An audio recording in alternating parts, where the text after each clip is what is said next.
Another new edition of Junk on the Bench. Wow, it's actually red. Solo 647. Treated with a nice barn chain.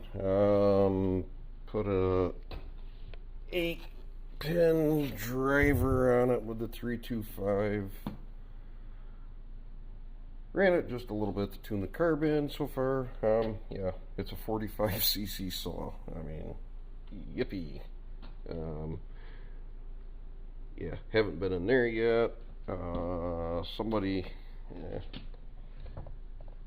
it's still tarnished, but somebody decided to run used engine oil in this thing. So everything was just horribly coated, black, nasty, nasty. Don't ever do that. It's stupid, plain and simple.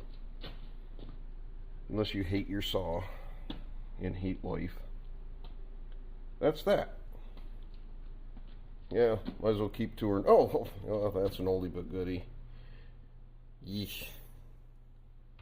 Somebody had a slight fuel line issue. It done broke it in pieces. So we're waiting on fuel lines. See, I don't have the correct stuff. There, that's today's edition of Junk on the Bench.